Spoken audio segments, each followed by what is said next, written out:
Good morning, everyone. Welcome to morning meeting. Today we are joined with Grace, our Broadwing Hawk Ambassador.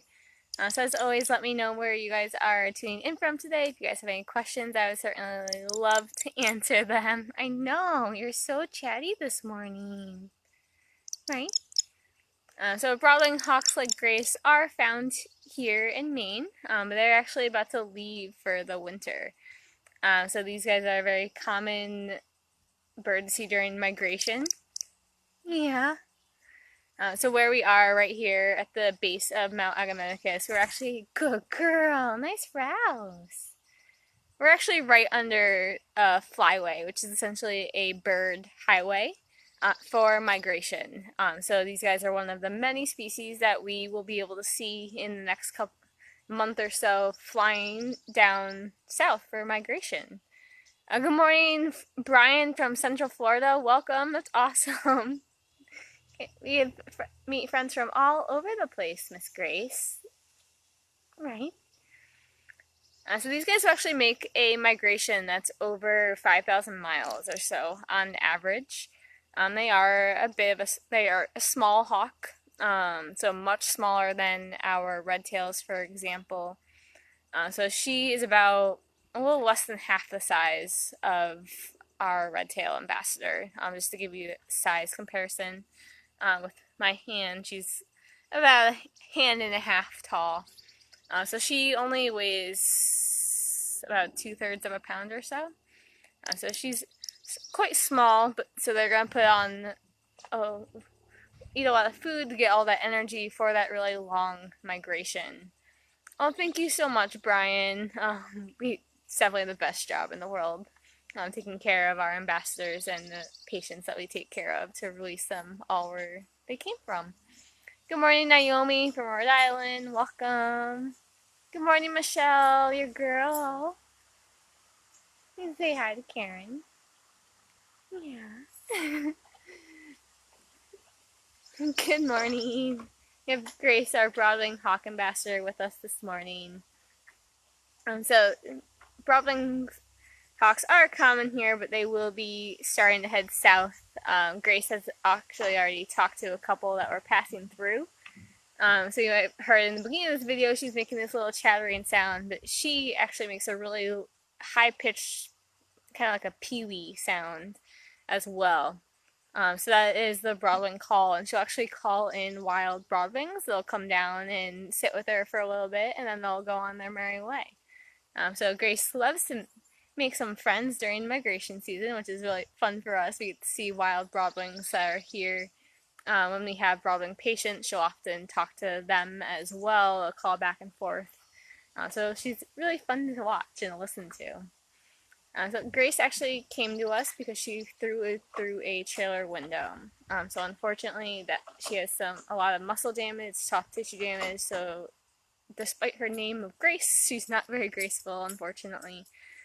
So she does have a extensive ramp system through her enclosure. Though she does spend most of her day sitting right in the front. She has a little flat area where she can sit and sit on her perches and talk to everyone. So she spends most of her day there, hanging out with everyone and seeing everyone walk by. She's definitely a little people watcher, because you are a little old lady. You're 15, which is pretty old for a Broadwing hawk. So she loves to just sit and relax and people watch. She is retired. She doesn't do programming anymore, with the exception of one migration program during the fall. So she'll do our virtual Eyes Like a Hawk program that we normally would do with Mount Agamenticus. So normally that is an on-site program up at the top of the mountain. It's beautiful. We watch birds as they're migrating through, and we have our ambassadors there as well for a program. So it's usually always a really fun time, but of course these are weird times now, so we are doing those normal in live programs, some virtual morning meetings. So she will have that as her one normal real program during the year, but she is retired otherwise. She doesn't go off site or anywhere. Right, Miss Gracie, what are you looking at? Luckily, Mount A is just a quarter mile up the road, so it's very close. Good morning, Ryan. Welcome. Yeah, so she does live by herself. She used to have a roommate who did pass, unfortunately, several years ago. So she does sit in her window and talk to everyone. She came to us in 2006. So she's a little old lady, but we love her, and we love that she talks to everyone and talks to us. She makes little chattering sounds. Hi, Mom. Good morning. Oh, thank you so much, Mary. You're welcome. Yeah, so they are obviously much smaller than a red-tailed hawkmary, but about the same-ish size as like a Cooper or Sharpie. They're much closer to the Grace's size than the redtail. Our redtail are our largest hawk species that we have around here. And they are one of the largest. We call them beautios. It's just this type of hawk. It's based off of how their wings are shaped. They are the largest buteo that we have in North America. They are locally our largest hawk species as well. Right? What do you think? Oh, she sees. I can't really tell what it is. I believe it's a vulture, but it's really high up. So I can't totally tell. But that's what she's looking at. So because they'll actually migrate with vultures, which is pretty cool. So a group of birds that's migrating is called a kettle. So they'll actually form kettles with turkey vultures, which is very odd. I'm not really sure why that happens, but they have documented it several times that it does occur.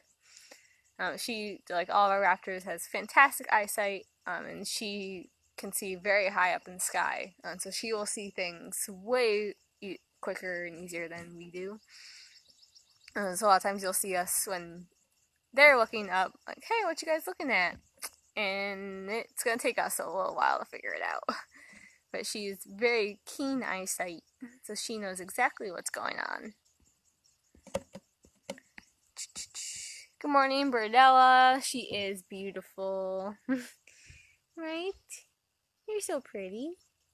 She, right now, it's like all of our raptors is in the middle of molting. And because of her injury, she doesn't get around very well. She gets too excited. She might kind of roll and tumble in her enclosure just because she gets so excited. She's like, hey, I'm so happy to see you. Which, of course, we don't want. We don't want her to get hurt. So she often does break, especially tail feathers on their back. I'm not going to move her just because it's going to make her get up. Yeah.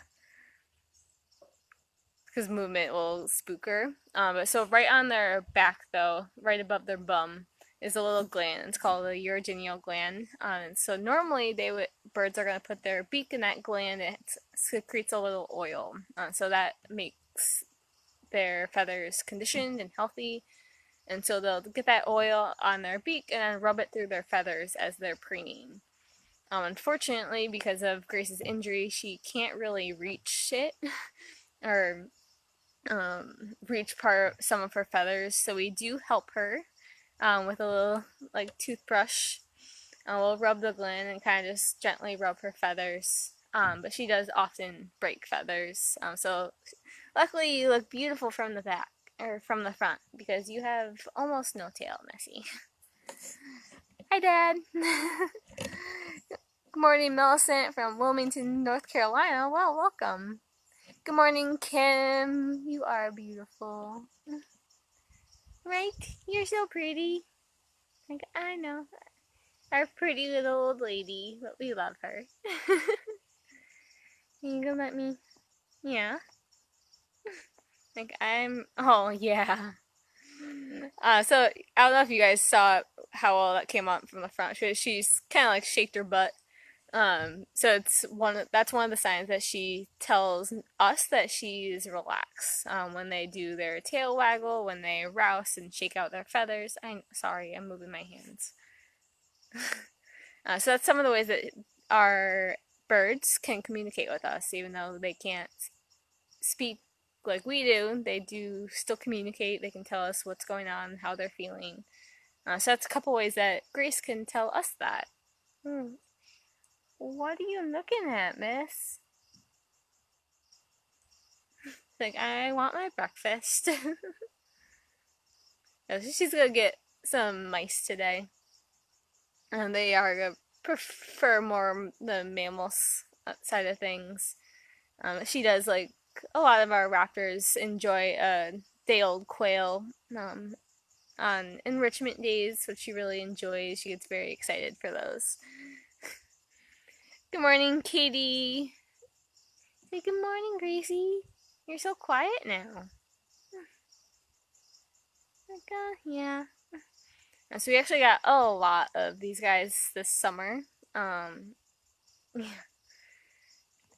believe at one point we had over a dozen broadwings in our care throughout the summer, which has been crazy. They've been generally our summertime is not when we're getting most of our raptors. That's usually the winter time, just because food is scarce. They're hunting near the roads. But Grace, yeah, has been talking to all of her neighbors all summertime when they're out getting ready to be released. They come outside and they're in the flight enclosures, building up that muscle so they can be released. And so we've actually got a lot of these guys, unfortunately, this summer. Some not as some more injured, certainly as well, unfortunately. But we always, of course, do get our best chance to them and do what we can to help them survive and do what's best for them, no matter what. So if that means we have to humanely euthanize, we do. If we don't like to, we do want to give them the best chance. But when they are pretty, really hurt, it is the best thing for them. What are you looking at, Grace? I don't see anything. Right. As always, if you guys have any questions, feel free to definitely drop them in the comments. You can certainly answer them. Right. So Grace, like I said, isn't one of our normally used ambassadors. She's retired, so she still enjoys a nice, relaxing walk into the sun and just hang out. But she doesn't go anywhere anymore. Right? That balance is not very great. She's also super spoiled during the winter time because they are migratory. Her and Maeve, our Merlin ambassador, will actually come inside when it gets below 10 degrees. Grace, we've started to push towards 15. You're spoiled. And she does also have arthritis, so we want to make sure that she's not in pain or anything when it gets too cold, just because the cold makes it so she can't move very well. And so she gets to come inside when it gets cold, and then she'll go back out during the day when it gets a higher temperature, and then she'll come back in if needed. But we do, of course, want them to be outside most of the time. They prefer it to be in the sun. Right now we're listening to a bunch of crickets. I don't know if you guys can hear them or not. Grace's story. So Grace flew through a trailer window. She's been with us since 2006. So she has a lot of muscle damage, soft tissue damage, neurological. So she, despite her name, is not the most graceful. She can't get around very well. She cannot fly. So her enclosure actually has a pretty vast ramp system in her enclosure. So she has a big front flat area where she spends most of her day right in front of the window, talking to everyone that walks by, looking up, calling in wild broadwings that might be passing through on their migration. So that's why she is with us. So she is retired now. She's 15, which is pretty old for a broadwing. She has been with us since 2006. So she does 1 or 2 programs a year, and that is pretty much only during the fall, during migration season. So she'll do like our Eyes Like a Hawk program, and then normally when we are going up to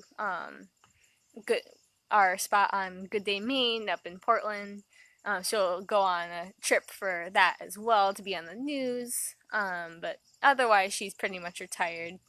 She still enjoys her walks, but she's enjoying their nice, relaxing life.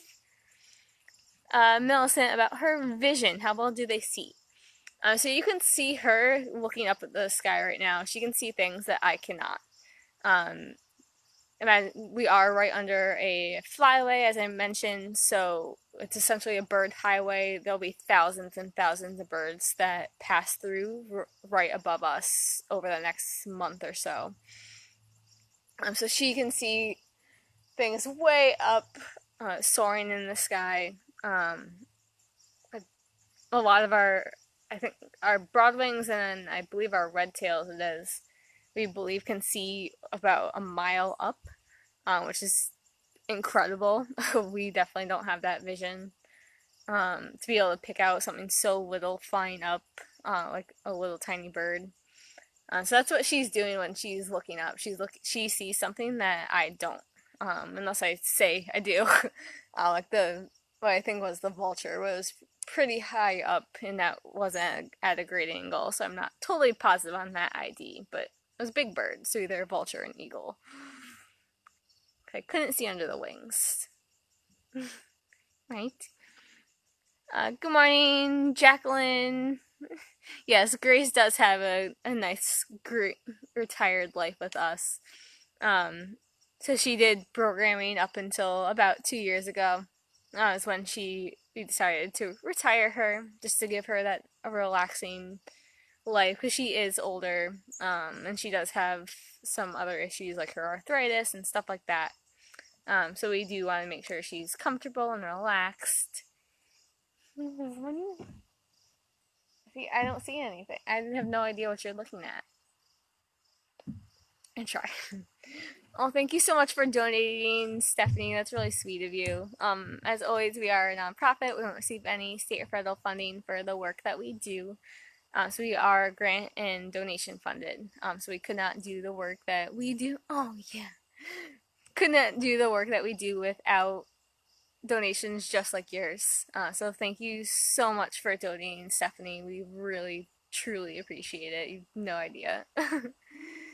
Yeah, help take care of you and all of our patients and all that fun stuff. We need food and we need to take care of you. Like, yeah, sometimes I need special care too, because I'm a silly bird and I break feathers sometimes. What do you think, Gracie? And so she, even with, like I said, they do have great vision, but she actually does have cataracts as well. Just because she's old, makes sense. She can still see better than I can. So, I have pretty normal human vision, I'd say. I don't wear contacts or anything. What are you looking at? Yeah, so right now during the fall is when they'd be eating a lot, just like our mammals that go into brumation or hibernation. They're putting on some weight so they can get through the winter. She needs to make sure she has enough energy to migrate, all the way down to South America. So it's going into the fall, once the temperatures start to get a little bit cooler, we do have to be much more careful about her weight and her diet, because she will naturally try to put on some of that weight that she would normally do in the wild for migration, trying to get all that food so they have the energy to travel those 5,000 plus miles, which is incredible for such a small animal. Right? So we do have to keep an eye on her during the fall time, and then winter they're burning energy so fast just because it's cold. So we're always watching. Grace is one of those ones that we always have to watch just to make sure. Cause we don't want her to get too skinny, but we also don't want her to get fat, because then she'll get bumblefoot, which means that she's going to essentially get a sore on the bottom of her talon pad. So it's not comfortable for them, just like when we get sores. And so we do have to keep an eye on her and make sure everything's okay. Good morning, Lori from Connecticut. Welcome. She is beautiful. Are you gonna let me pick up the camera, or are you gonna freak out?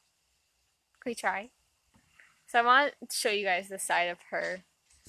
Um, Hello, Gracie. Yeah. So you can see she has that light belly. What are you looking at? And that wing. So that's what the back of them looks like. Normally, their tail is also pretty dark. But of course, yours is not. What do you see, miss? I don't see anything. I see the trees. Wait, you see something? No. So one of our favorite enrichment activities with Grace that she really enjoys is her walks, especially, well, we will try to bring her up to the top of the mountain like once or twice during the fall, just so she can see everyone migrating through. She does call in wild ones that will come down and hang out with her in the trees right next to her enclosure. But she really enjoys her walk in Richmond's, getting that sun and just hanging out and talking to everyone that walks by her enclosure. Yes, it is called plumage, Lori. So that's what their feathers are called, plumage. It's what they're called, that's all. And then when they replace them, it's called molting, which Grace is pretty much done for the year.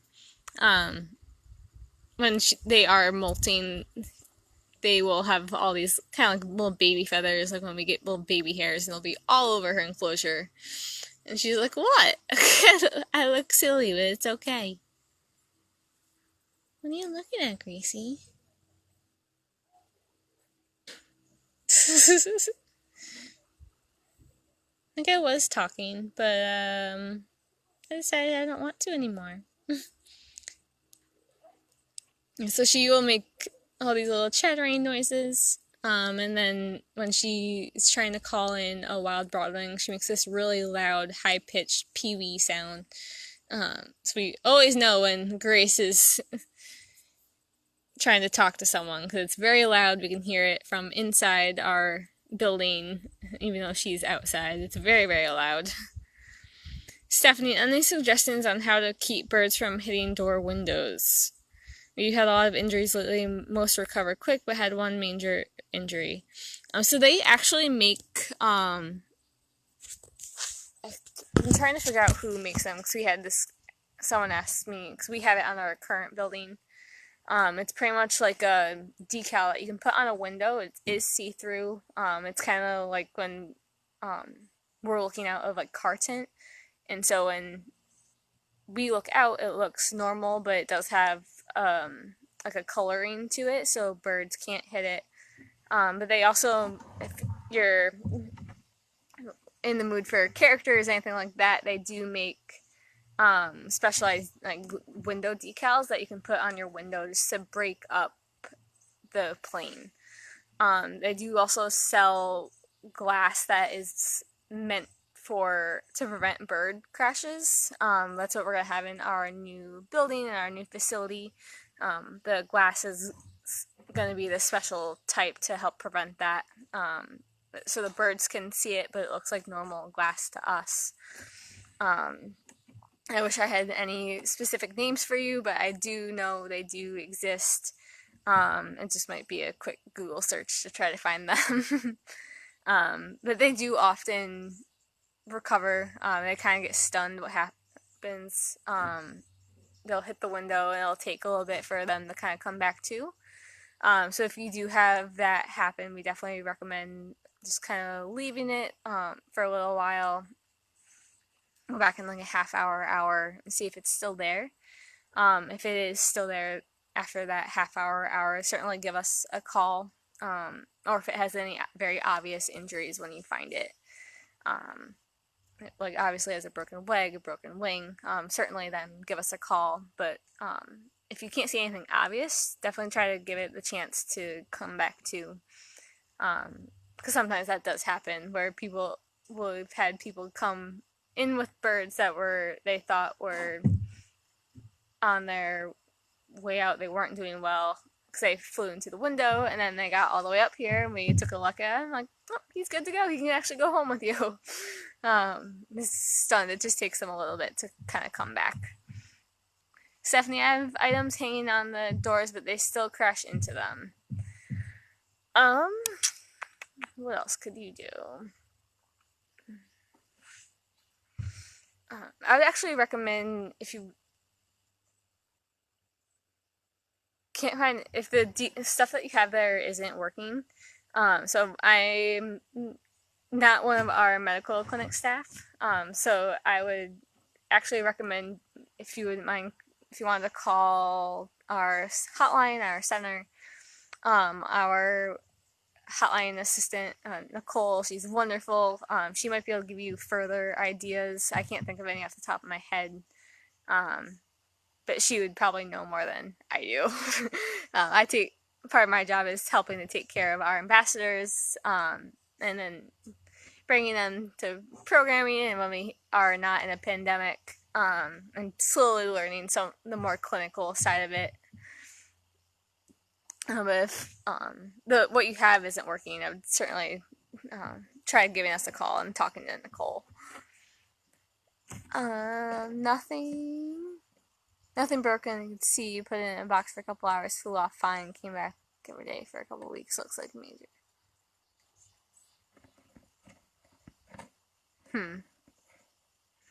I mean, because if you have, do you have any food nearby, and that's why she's coming back, or does she keep hitting the window like repeatedly? I guess that's another question then, because they will frequent the same areas if there's food. But if she's constantly hitting the same window, that's certainly a problem. No, thanks, Steph. Hope that was a little bit helpful. Try. All right, Miss Gracie. So if you guys have any last questions, I can certainly answer them. But otherwise, I'm going to let Grace go back and eat her breakfast. She hasn't eaten yet. Still, I see nothing, Gracie. You're incredible. As always, thank you guys so much for tuning in and continuing to hang out with us every single day. But we will, if anyone has any last questions, we will see you guys tomorrow. Have a great day, everyone. Say bye, Grace.